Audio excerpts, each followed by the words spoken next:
दोस्तों बॉलीवुड पोल खोल के नए एपिसोड में आपका स्वागत है। और भाई साहब, अगर आपने अभी तक मेरा चैनल सब्सक्राइब नहीं किया तो कर लो, घंटी नहीं दबाई तो जरूर दबा दो। देखो, आप घंटी नहीं दबाओगे तो आपको नहीं पता चलेगा जब मैं नया वीडियो पोस्ट करूंगा। बात को समझो भाई साहब, इसीलिए बार बार आपसे कहता हूं कि यार घंटी दबा दो, क्योंकि आप घंटी दबा दोगे तो आपको नोटिफिकेशन मिल जाएगा। टी सीरीज के मालिक भूषण कुमार की पत्नी भी एक्ट्रेस है, बहनें भी एक्ट्रेस है। उन्हीं में से एक बहन का नाम है खुशहाली कुमार। ये लड़की अब तक टी सीरीज की कई एक फिल्में कर चुकी है, कोई नहीं चली, सब की सब डिसास्टर हो गई। लेकिन मैं आप लोगों को हमेशा ही बताता हूं कि अगर एक लड़की एक बार एक्ट्रेस बन गई तो वो मरते दम तक एक्ट्रेस ही रहना चाहती है।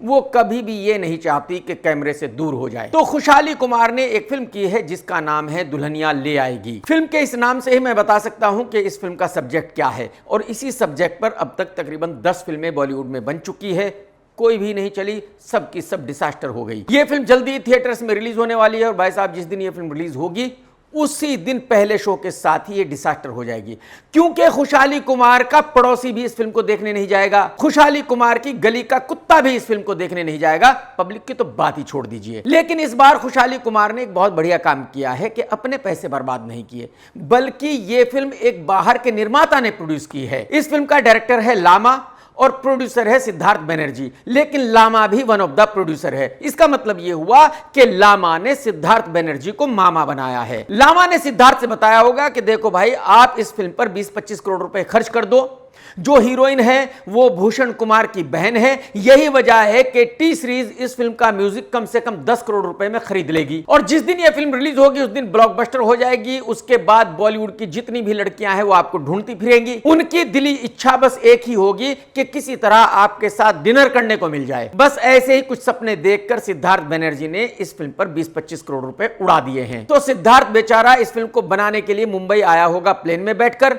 अब चप्पल पहनेगा और ट्रेन में बैठकर जाएगा।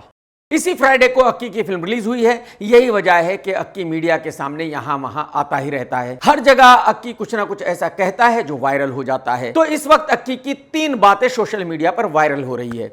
आप तीनों सुन लीजिए, डिसाइड कीजिए कि क्या सही है क्या गलत है। याद रखना, अगर जिंदगी में तरक्की चाहिए, जिंदगी में अगर आपको तरक्की चाहिए तो अपने माँ बाप की सेवा हमेशा करते रहना, अपने माँ बाप की सेवा करते रहना। अक्की ने कहा कि अगर किसी को भी जिंदगी में कामयाब होना है तो माँ बाप की पूरी सेवा करे, दिन रात माँ बाप की सेवा करे, क्योंकि इस दुनिया में असली भगवान माँ बाप ही है। और मैं अक्की की इस बात से बिल्कुल सहमत हूं, 100% सहमत हूं। बच्चों को अपने माँ बाप की उतनी सेवा करनी चाहिए जितनी वो कर सकते हैं, क्योंकि बच्चों को माँ बाप की जितनी ज्यादा दुआएं मिलेंगी उतने ही सक्सेसफुल होने के चांसेस हैं। अक्की ने अपने एक इंटरव्यू में कहा कि हकीकत यह है कि जो सुनील शेट्टी है वो बेचारा भोला है और मैं बहुत बड़ा हरामी हूं। I just remember imagining every film जो तूने और मैंने किया, हम दोनों में ना एक ये जो कैरेक्टर है ना, इसका ये हमेशा भोला है, ये भोला है, सही बात, और मैं हरामी हूँ। अब देखो, ये बात ना तो मैंने कही है ना किसी और ने कही है, ये बात तो अक्की ने खुद ही कही है कि वो बहुत बड़ा हरामी है। तो भाई अक्की भाई, अगर आप ये बात कह रहे हो तो हम ये तो कह ही नहीं सकते कि आप झूठ बोल रहे हो। आप अपने बारे में झूठ कैसे बोल सकते हो, आप मुझे बताओ। तो अक्की भाई, मैं आपकी ये बात पूरे मन से पूरे दिल से मानता हूं कि वाकई ही आप एक नंबर के हरामी हो। सही है भाई साहब, बिल्कुल सही जा रहे हो भाई आप। जब एक पत्रकार ने अक्की से पूछा कि पैसों के बारे में आपका क्या ख्याल है, तो अक्की ने कहा कि दुनिया में ऐसा कोई ही होगा जिसको पैसे अच्छे ना लगते हो, जो ये कहे कि मुझे पैसे नहीं चाहिए। कोई भी इंसान जो कहेगा कि नहीं मुझे पैसे पसंद नहीं है, या तो वो कोई संत होगा, और या तो वो उसके पास बहुत पैसे होंगे इसलिए वो कह रहा है मुझे कोई पैसे अच्छे नहीं लगते। अगर कोई ये कहता है कि मुझे पैसे नहीं चाहिए तो शायद उसके पास बहुत ज्यादा पैसे होंगे। इसका मतलब ये हुआ कि अक्की का ऐसा मानना है कि अगर किसी के पास 200-300 करोड़ रुपए है तो वो पैसे कमाने की कोशिश करेगा, उसको पैसे बुरे नहीं लगेंगे। ये बात तो बिल्कुल सही है कि पैसे बुरे तो किसी को नहीं लगते कि भाई, लेकिन जो आप कह रहे हो कि हर किसी को पैसे कमाने की भूख होती है, ये बिल्कुल गलत है। अक्की भाई, ऐसी भूख सिर्फ आपको है और शायद आप जैसे और 10% लोग हैं दुनिया में जिनको ऐसी भूख है। लेकिन अगर आपको ऐसा लगता है कि सब ऐसा ही सोचते हैं तो आपको बहुत बड़ी गलतफहमी है। इस दुनिया में ऐसे भी बहुत लोग हैं कि अगर उनके पास 100-200 करोड़ रुपए हैं तो उनको और पैसे नहीं चाहिए, वो काम नहीं करते क्योंकि उनको और पैसे नहीं कमाने हैं। और अक्की भाई, आप यकीन कीजिए, जिस दिन इंसान मरता है वो खाली हाथ जाता है। उसके पास भले ही 10,000 करोड़ रुपए हो या 100 करोड़ रुपए हो। तो भाई साहब, जैसे बाकी सबने जाना है, जाना तो आपने भी वैसे ही है, खाली हाथ। तो भले ही आप निर्माताओं के बच्चे भी खा जाना चाहते हो, भले ही आप और 10-20 हजार करोड़ रुपए कमाना चाहते हो, लेकिन जिस दिन जाओगे खाली हाथ जाओगे भाई साहब, गारंटी के साथ लिख कर देता हूं। एक्टर रवि किशन एक राजनेता भी है। हर दूसरे तीसरे दिन कोई ना कोई बयान देता रहता है, न्यूज में बना रहता है, क्योंकि उसको पता है कि दिखेगा तो बिकेगा, नहीं दिखेगा तो नहीं बिकेगा। तो अब रवि ने ऑफिशियली कहा है कि 47 तक कोई भी बीजेपी को देश से हटा नहीं सकता, कोई भी इलेक्शन जीत नहीं सकता, सिर्फ और सिर्फ बीजेपी ही जीतेगी। छिन्न भिन्न हो गए, देखा का हो इंडिगन, भूल जाए ये लोग 47 तक विपक्ष में रहेगा। इन लोग का ट्रेनिंग चालू है, मोदी जी ट्रेन कर रहे हैं, वहीं बैठे रहो, आराम से ताकते रहो और गरियाते रहो हम लोगों को। तो मैं रवि भाई के साथ बिल्कुल इत्तेफाक रखता हूं, जो रवि ने कहा है बिल्कुल सच है। बीजेपी को कोई भी किसी इलेक्शन में नहीं हरा सकता।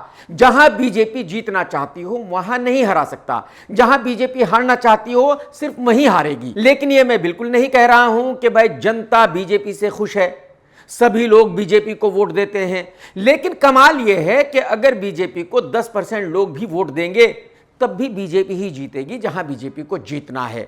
तो रवि ने जो कहा वो बिल्कुल सच है। मैंने अपने पिछले वीडियो में एसआरके और अनुष्का का एक क्लिप यूज किया था, उसको देखकर बहुत ज्यादा लोगों ने कमेंट्स किए। सब ने यही कहा कि वो कोई प्राइवेट क्लिप नहीं था, बल्कि एसआरके और अनुष्का की फिल्म का एक गाना था, उसका क्लिप है वो। अगर इतने लोग ये बात कह रहे हैं तो शायद ये बात सच ही होगी। लेकिन मैं उस क्लिप को किसी गाने का हिस्सा इसलिए नहीं मान रहा था क्योंकि उसमें जो अनुष्का ने कपड़े पहने हुए हैं वो बहुत ही नॉर्मल कपड़े हैं, जो एसआरके ने कपड़े पहने हुए हैं वो भी बहुत नॉर्मल है, जो एसआरके एक्टिंग कर रहा है वो भी ऐसी है जैसे रियल में होता है, वो ऐसी एक्टिंग नहीं है जैसे गाने में होती है। और उस क्लिप का शूटिंग स्टाइल भी ऐसा नहीं है कि वो किसी गाने का हिस्सा हो सकता है। लेकिन अगर आप कह रहे हो तो ये सच ही होगा, शायद मुझे गलतफहमी है। बॉलीवुड में एक केकड़ा जैसा दिखने वाला एक्टर है, वो खुद को केकड़ा ही कहता है, केकड़े के नाम से ही मशहूर है और कुछ फिल्मों में इस केकड़े ने साइड रोल किए हैं। लेकिन अब अचानक इसको किसी ने बता दिया है कि ये बहुत बड़ा सुपरस्टार है, इसकी पर्सनालिटी ऋतिक रोशन से भी ज्यादा अच्छी है। जितने भी प्रोड्यूसर्स हैं, डायरेक्टर्स हैं, उन सबको मैं ये सबसे अच्छा प्लेटफॉर्म है ये बोलने का कि अब मैं सिर्फ हीरो बनूंगा यार। मुझे लगता है आ गया है time, and I really want to be a hero, a superstar, and I am here for that. उससे नीचे मैं नहीं जाऊंगा यार। क्या बात है, क्या बात, लवली। तो बाकी की चीजें मेरे पास लाओ ही। सुना आपने ये क्या कह रहा है? ये निर्माताओं से कह रहा है कि मेरे पास कोई भी साइड रोल लेकर नहीं आना, छोटा मोटा रोल लेकर नहीं आना, मुझे अब हीरो बनना है, सुपरस्टार बनना है। तो अगर मुझे आपको मेन लीड हीरो की भूमिका देनी है तभी मेरे पास आना, नहीं तो मत आना। बताओ सारा क्या क्या देखना पड़ेगा एक ही जीवन में। मतलब ऊपर वाले ने मुझे किस गोले पे भेज दिया जहां ऐसे चूतिया भी रहते हैं। भाई साहब, तू कभी आईने के सामने खड़ा नहीं हुआ, शायद तूने अपनी शक्ल शायद आज तक आईने में देखी ही नहीं है। अबे चूतिए नंबर 1, अगर तुझे कोई साइड रोल देता है तो ये तेरे ऊपर मेहरबानी है। अगर तुझे किसी ने यह कह दिया है कि तेरी पर्सनालिटी रणबीर कपूर से बेहतर है, तू आने वाले वक्त का बहुत बड़ा सुपरस्टार है, तुझे अब सिर्फ मेन लीड रोल ही करने चाहिए, तो तुझे किसी ने चूतिया बना दिया है। तेरा कैरियर खत्म करने की साजिश है ये। अगर तुझे कोई साइड रोल भी मिलता है तो फौरन कर ले, लुखे तेरे को कभी कोई हीरो का रोल नहीं देगा, तू जिंदगी में कभी हीरो नहीं बनेगा, ये लिख करके रख ले। बात समझ में आ गई झिंगे?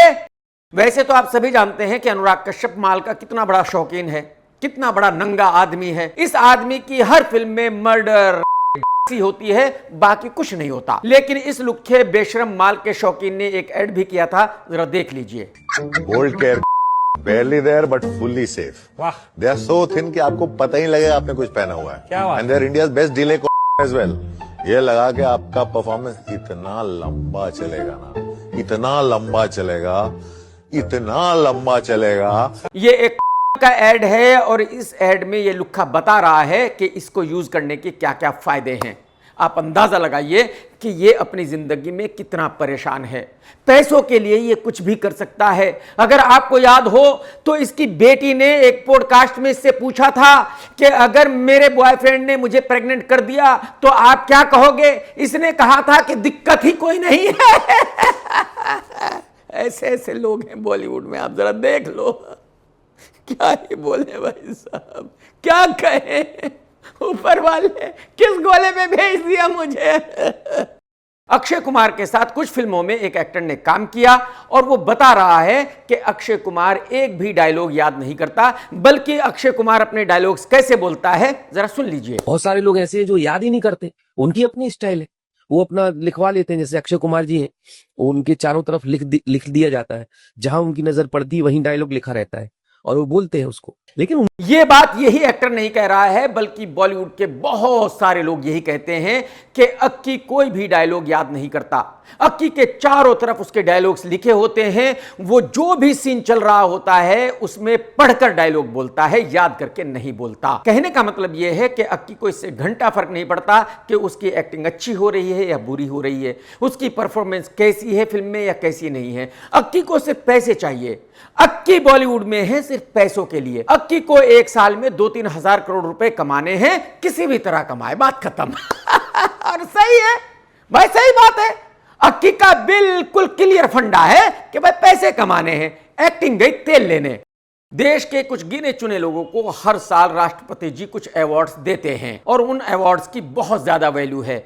वहां प्रधानमंत्री भी आते हैं जब वो अवार्ड्स दिए जाते हैं। बॉलीवुड में एक एक्टर है जिसका नाम है आर माधवन, उसको इस साल पद्मश्री अवार्ड दिया गया है।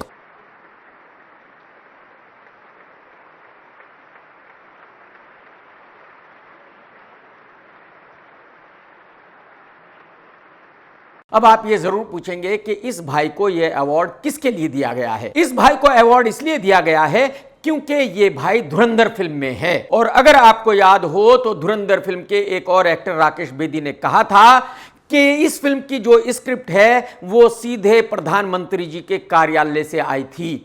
ये उसने कहा है, मुझे नहीं पता वो सच बोल रहा है या झूठ बोल रहा है। उस फिल्म के एक और एक्टर ने भी यही कहा था कि इस फिल्म की जो स्क्रिप्ट है वो डायरेक्टर को सरकार ने दी थी। सरकार के हिसाब से वो सभी लोग बहुत ही रेस्पेक्टेड एक्टर्स हैं जो उस फिल्म में थे, और यही वजह है कि आर माधवन को भी इस साल पद्मश्री अवार्ड मिला है। मैं आपको ये बता दूं कि कई साल पहले आर माधवन हिंदुस्तान छोड़ चुका है। आर माधवन अपने बीवी बच्चों के साथ एक मुस्लिम कंट्री दुबई में रहता है, लेकिन कमाल यह है कि दिन रात 24 आवर हिंदू मुस्लिम करता है। मेरी समझ में यह बात नहीं आती कि अगर देश इतना अच्छा हो गया है, देश में अमृतकाल चल रहा है, देश के प्रधानमंत्री इतने अच्छे हैं, तो फिर ये लोग भाग भागकर मुस्लिम कंट्रीज में क्यों जा रहे हैं। R Madhavan muslim country Dubai में रहता है, इसका मतलब आप समझते हैं, इसका मतलब यह है कि आर माधवन एक एनआरआई है। माधवन जो इंडिया में इनकम टैक्स पे करता है वो भी एक एनआरआई की हैसियत से पे करता है। आज की तारीख में माधवन एक फिल्म का लेता है तकरीबन 12 करोड़ रुपए। उन 12 करोड़ में से कुछ पैसे वो इंडिया में लेता है ताकि इनकम टैक्स पे कर सके, और बाकी के पैसे वो बाहर की कंट्री में लेता है क्योंकि एनआरआई है। तो अगर उसको पैसे वो वहां मिलते हैं तो जाहिर सी बात है इनकम टैक्स नहीं देना पड़ता। इसका मतलब यह हुआ कि यह आदमी हर साल करोड़ों रुपए की टैक्स चोरी करता है इंडिया में, लेकिन यह बहुत बड़ा देशभक्त है सिर्फ इस वजह से कि फिल्म धुरंधर में था। होना यह चाहिए कि इनकम टैक्स डिपार्टमेंट और ईडी को इस भाई को बैठा लेना चाहिए, इससे पूछना चाहिए कि भाई साहब आपने कितना पैसा इंडिया में लिया है और कितना बाहर लिया है, और जो बाहर लिया है क्यों लिया है। क्योंकि इस भाई ने जो पैसा बाहर लिया है उसको मनी लॉन्ड्रिंग कहा जाता है, और मनी लॉन्ड्रिंग एक बहुत बड़ा क्राइम है। लेकिन क्योंकि इसने धुरंधर फिल्म में काम किया है तो ये देशभक्त है, इस पे ऐसा कोई केस हो ही नहीं सकता भाई साहब। ये है भाई साहब आज का इंडिया। टीवी सीरियल्स में काम करने वाली शिल्पा शिंदे भी हमेशा किसी ना किसी कंट्रोवर्सी में रहती है, कुछ ना कुछ ऐसा करती रहती है कि न्यूज में बनी रहती है। अब शिल्पा ने कहा है कि उसने मुंबई छोड़ दिया है। शिल्पा का कहना है कि जिस जगह इज्जत ना हो वहां रहने का कोई मतलब ही नहीं है, वहां काम करने का कोई मतलब ही नहीं है। तो शिल्पा ने बताया है कि वो अपने गांव वापसी चली गई है मुंबई छोड़कर और वहां खेती बाड़ी करना शुरू कर दिया है। शिल्पा जी आपको बहुत बहुत मुबारक मुंबई छोड़ने के लिए। वापसी मत आना क्योंकि आपकी यहां जरूरत भी नहीं है। सही बात तो यह है। समय रैना गालीबाज कहीं ना कहीं कुछ करता ही रहता है, न्यूज में बना रहता है। तो राखी सावंत समय से कहीं मिली। राखी ने समय से कहा कि मेरी तारीफ करो, जब तुम मुझे मिले हो तो तारीफ करनी पड़ेगी। तो देखिए समय ने क्या कहा। कुछ बोलो, मेरी तारीफ करो। ये तो मुश्किल होगा। करो ना। आपका डॉक्टर बेस्ट है for what? For everything. Just shut up. कहा था कि आप डोनेट कर देंगी एक पॉइंट पे, आपने यार तो अभी तो जिंदा हूँ, मरने के बाद डोनेट करूंगी ना। क्या? तो समय ने राखी की तारीफ करने के बजाय उल्टी उसकी बेचारी की बेइज्जती की। कहा कि यार तुम्हारा डॉक्टर बहुत ही कमाल का है। समय का ये कहना था कि भाई आप इतनी सर्जरी करा चुकी हो, इतनी सर्जरी करा चुकी हो कि साफ साफ दिख रहा है। राखी जी आपको नहीं पता था ये क्या कहेगा आपके बारे में? क्यों पूछ रही थी, क्यों कह रही थी इससे कि ये आपकी तारीफ करे? यार हद हो गई भाई। वैसे तो ये खबर बॉलीवुड से नहीं है, लेकिन आपको ये खबर देखनी चाहिए। आपको देखना चाहिए कि जो अमेरिका में इंडियंस रहते हैं, अमेरिकन उनके बारे में क्या सोचते हैं। What's better, America or India? Both of them has both. Well, India has family. India is so incredible. Why don't you just stay in India? Why do you have to come to America? To explore world. No, we don't want you here. You gotta go home. Okay. Get the fuck out of my country, you fucking niggers. The Hindus and the Muslims are teaming up to take over Texas. This is not Muslims versus Hindus here. They are here to eradicate the Christians. They are here to drive us out of our homelands. You have to understand, these people do not want to assimilate.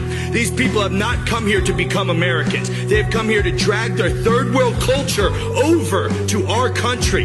If Jainism, if Hinduism is so great, why are their countries shitholes? देख लिया आपने। हकीकत यह है कि American Indians को बहुत ज्यादा हेट करते हैं। अमेरिकन लोगों को ऐसा लगता है कि जो इंडियन है ये अमेरिका पर कब्जा कर रहे हैं। जब देखो कोई ना कोई इंडिया से आकर अमेरिका में बसता रहता है। तो जहां भी मौका मिलता है अमेरिकन को, वहीं वो इंडियन से कहते हैं कि भाई साहब आप अपने देश में जाइए, यहां आप मत रहिए। आप में से बहुत सारे लोगों की फरमाइश होती है कि मैं कमेंट्स पढ़ूं, तो पढ़ देता हूं। अमित कैश लिखते हैं, waiting for alpha review, placed order for headset already.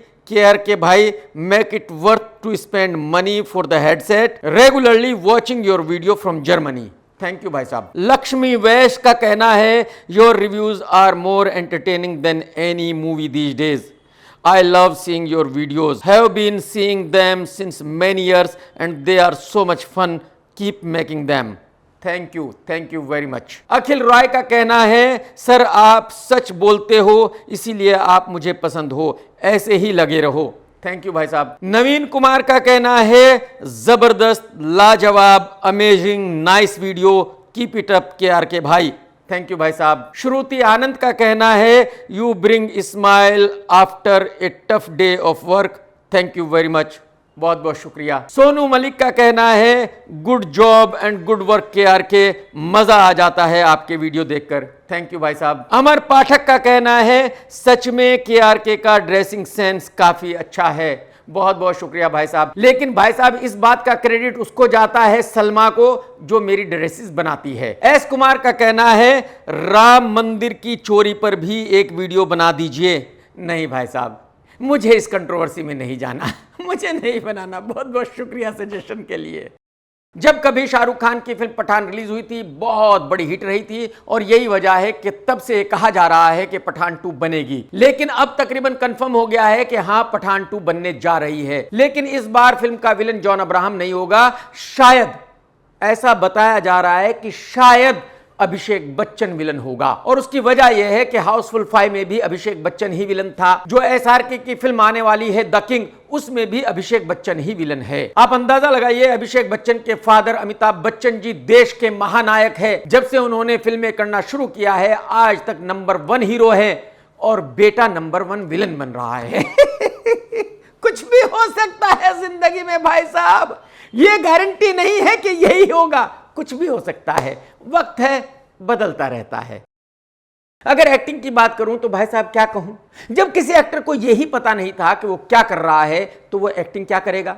जब किसी भी एक्टर को यही पता नहीं था कि उसका रोल क्या है तो वो एक्टिंग क्या करेगा। मेरे हिसाब से सभी एक्टरों ने अपने रोल के मुताबिक ठीक ठीक एक्टिंग की है, लेकिन जब फिल्म में स्क्रीन प्ले ही नहीं था तो उन बेचारों की एक्टिंग से इस फिल्म को कोई फायदा नहीं होने वाला। वैसे तो फिल्म में तकरीबन 30-40 एक्टर है, लेकिन 3-4 ही एक्टर है जिनका मेजर रोल है, जैसे कि अक्की, जैकलिन, दिशा, सुनील शेट्टी, प्रेश रावल। आप सभी जानते हैं कि इस फिल्म को प्रमोट किया गया एज ए कॉमेडी फिल्म, और ऐसा बिल्कुल नहीं है कि इस फिल्म को देखते हुए दर्शक हंसते नहीं हैं। भाई साहब, हम भी इस फिल्म को देखते हुए हंसे, कुर्सियों से भी नीचे गिरे। बस हर सीन को देखते हुए हम ये पूछते थे कि यार ये सीन कैसे हो सकता है, ये सीन अहमद भाई ने सोचा कैसे, ये अहमद ने शूट कैसे किया। वैसे तो हम 10 लोग थे, इंटरवल में 5 लोग चले गए थे, 5 बाकी रह गए थे, लेकिन आखिर तक हम 5 लोग एक दूसरे से यही पूछते रहे कि भाई साहब कोई भी निर्माता निर्देशक ऐसी फिल्म कैसे बना सकता है। तो भाई साहब हमने अपने बाल भी नोचे, अपने आप को थप्पड़ भी मारा और भाई साहब हंस हंस के लोटपोट भी हुए, सिर्फ ये पूछने के लिए कि अहमद भाई ये फिल्म आपने सोची कैसे है, ये फिल्म आपने बनाई कैसे, ये ऐसे सीन आप लाए कहां से गुरुजी। भाई साहब, अहमद भाई क्या बना दिया भाई साहब।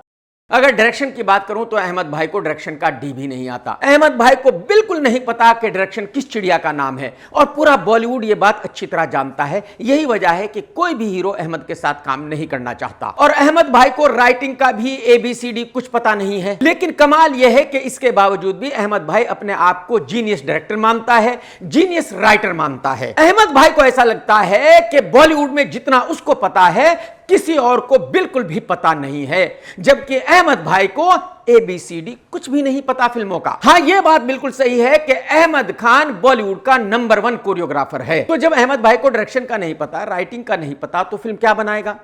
तो जाहिर सी बात है अहमद भाई जब भी कोई फिल्म बनाता है कॉपी करके बनाता है। वो एक फिल्म में 2-3 फिल्मों को मिक्स कर देता है, 2 सीन यहां से उठाए, 4 सीन यहां से उठाए, 6 सीन वहां से उठाए, फिल्म बना देता है। बस वही इस फिल्म में किया। कहने का मतलब यह है कि अहमद खान का डायरेक्शन बहुत ही वाहियात है, बहुत ही घटिया है। ऐसा डायरेक्शन है कि इस फिल्म को देखने के बाद बॉलीवुड में कोई भी ऐसा एक्टर नहीं है जो अहमद के साथ फ्यूचर में काम करेगा। यानी कि अहमद खान के कैरियर की यह आखिरी फिल्म है। कुल मिलाकर ये एक बहुत ही वाहियात किस्म की फिल्म है, बहुत ही घटिया फिल्म है। ये बॉलीवुड के इतिहास की गिनी चुनी घटिया फिल्मों में से एक है। ये फिल्म 2.5 घंटे का एक ऐसा टॉर्चर है जिसको 80% दर्शक आखिर तक नहीं देखेंगे। कुछ लोग इंटरवल में छोड़कर चले जाएंगे और कुछ लोग फिल्म के खत्म होने से पहले छोड़कर चले जाएंगे। अक्षय कुमार इस फिल्म में सिर्फ भोजपुरी एक्टर बना नहीं है, बल्कि ये फिल्म वाकई ही भोजपुरी फिल्मों से भी गई गुजरी फिल्म है। ये एक ऐसी फिल्म है जिसमें देखने के लिए कुछ भी नहीं है। जो इस फिल्म को देखने जाए वो अपने पैसे बर्बाद करेगा, अपना टाइम बर्बाद करेगा और अपना सर पीटते हुए घर वापसी आएगा। तो अगर इस फिल्म का टिकट आपको फ्री मिल रहा है, साथ में पॉपकॉर्न मिल रहा है, साथ में कोल्ड ड्रिंक मिल रहा है, तब भी आप इस फिल्म को देखने नहीं जाना। क्योंकि अगर आप इस फिल्म को देखने गए तो मैं गारंटी के साथ कह सकता हूं कि जब आप थिएटर से बाहर निकलेंगे तो पागल होकर ही निकलेंगे। मैं इस फिल्म को एक भी स्टार नहीं दे सकता, क्योंकि 150 करोड़ रुपए बर्बाद करके अगर ऐसी फिल्म बनाई गई है तो यह एक हिमाकत है, शर्मनाक हरकत है, यह एक क्राइम है। तो मैं इस फिल्म को देता हूं 0 स्टार और मेरी बिजनेस रेटिंग रहेगी 2। मुझे ऐसा लगता है कि यह फिल्म रियल बिजनेस करेगी 50 से 60 करोड़ का। सरकार ने ऑफिशियली कह दिया है कि जो आपके पास पासपोर्ट है वो इस बात की गारंटी नहीं है कि आप इंडियन ही हो, वो आपकी नेशनलिटी का प्रूफ नहीं है। अब आप ये सोचेंगे कि भाई आपके पास तो आधार कार्ड है तो वो नेशनलिटी का प्रूफ होगा। नहीं, सरकार उसे भी नहीं मानती। आपका राशन कार्ड भी आपकी नेशनलिटी का प्रूफ नहीं है, सरकार उसे भी नहीं मानती। और अगर आपको ऐसा लग रहा है कि आपके पास तो पैन कार्ड है, आप तो टैक्स पे करते हो तो आप इंडियन हो, नहीं, वो पैन कार्ड भी इस बात का सबूत नहीं है कि आप इंडियन हो। अगर आपको ऐसा लग रहा है कि जो वोटर आईडी है वो इस बात का सबूत है कि आप इंडियन हो, नहीं, सरकार कहती है कि वोटर आईडी भी इस बात का सबूत नहीं है कि आप इंडियन हो।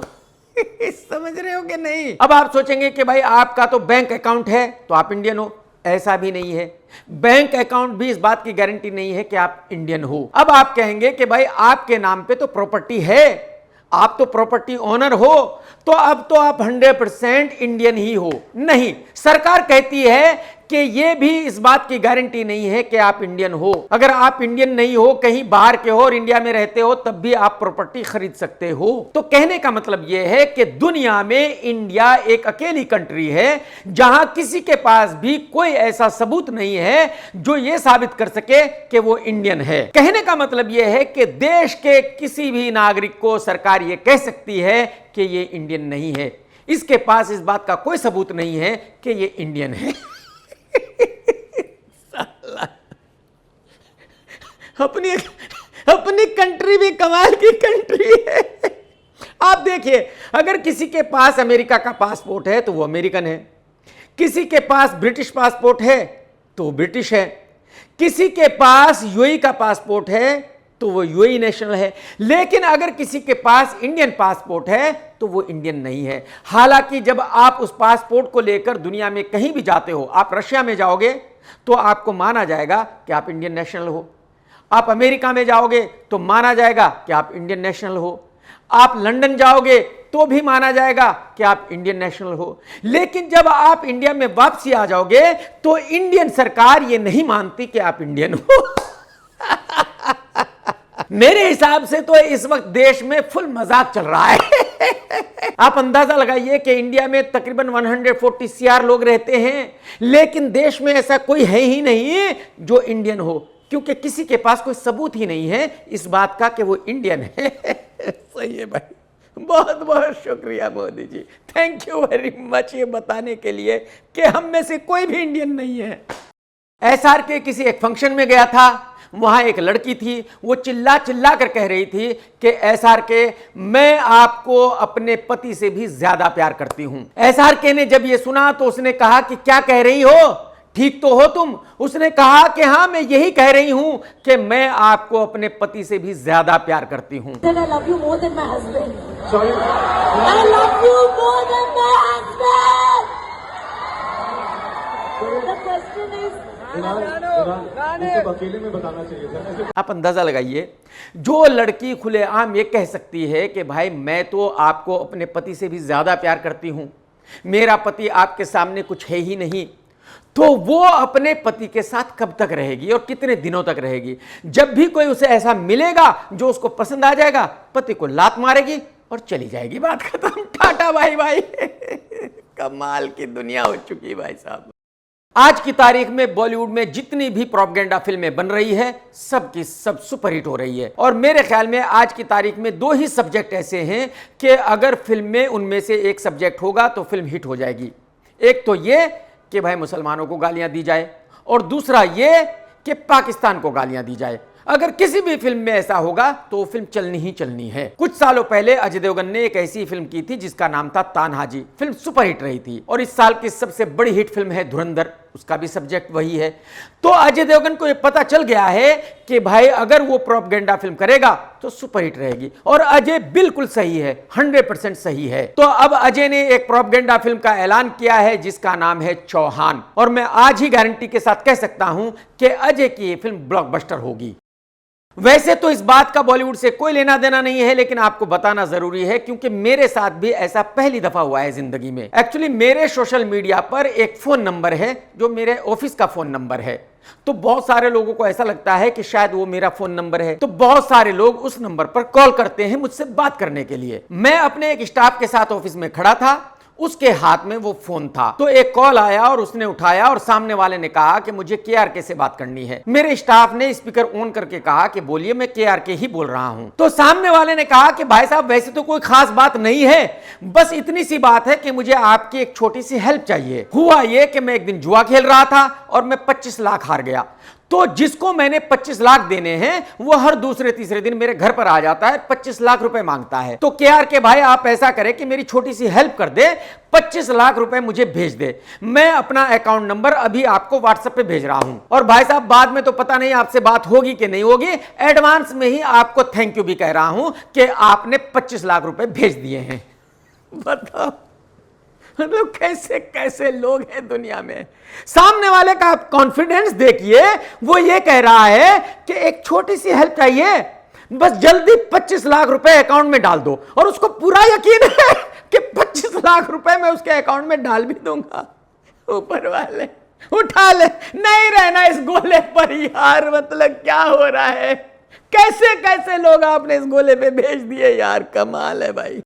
इसी थर्सडे की शाम को अक्की की film welcome to the jungle release हुई, और भाई साहब पहले दिन इस फिल्म का बिजनेस हुआ तकरीबन 3.5 करोड़ रुपए। कल फ्राइडे था और इस फिल्म ने बिजनेस किया तकरीबन 13.5 करोड़ रुपए का, यानी कि 2 दिन का बिजनेस हो गया तकरीबन 17 करोड़ रुपए। फ्राइडे छुट्टी थी, उम्मीद यह की जा रही थी कि यह फिल्म पहले दिन बिजनेस करेगी कम से कम 20 से 25 करोड़ का, लेकिन बिजनेस किया सिर्फ 13.5 करोड़ का, यानी कि छुट्टी के दिन यह बिजनेस बहुत ही कमजोर बिजनेस है। लेकिन मैं आपको बता दूं कि अक्की की इस फिल्म पे कोई भी ऑफर नहीं है, अक्की ने इस फिल्म के टिकट्स भी खुद नहीं खरीदे हैं, और अक्की ने 2 दिन का बिजनेस बहुत ज्यादा बढ़ा चढ़ाकर भी नहीं बताया है। पहले दिन का बिजनेस सिर्फ 50 लाख ज्यादा बताया है, और दूसरे दिन का बिजनेस सिर्फ 2 करोड़ रुपए ज्यादा बताया है, यानी कि जो सभी प्रोड्यूसर करते हैं वही किया है, जो बिजनेस बढ़ाया है वो बहुत नॉर्मल है। कहने का मतलब यह है कि अक्की ने एज ए प्रोड्यूसर बिल्कुल परफेक्ट काम किया है। अक्की ने गोलगप्पे दिनेश विजन की तरह नहीं किया, जिसने कॉकटेल 2 का बिजनेस पहले वीक का बताया है तकरीबन 80 करोड़ रुपए, जबकि रियल बिजनेस हुआ है सिर्फ 35 करोड़ रुपीस। तो यह बात तो बिल्कुल सही है कि अक्की की फिल्म पहले ही दिन सुपर फ्लॉप हो गई है, लेकिन यह अच्छी बात है कि ना ही तो अक्की ने टिकट्स खरीदे और ना ही डबल बिजनेस बताया, और मेरे ख्याल में सभी निर्माताओं को ऐसा ही करना चाहिए। दोस्तों, अगर आज का वीडियो आपने देखा है तो लाइक करना बिल्कुल मत भूलना, कमेंट्स करके जरूर बताना कि आज का वीडियो आपको कैसा लगा। टेक केयर दोस्तों, tata bye bye, love you, जय हिंद। सत्यमेव जयते।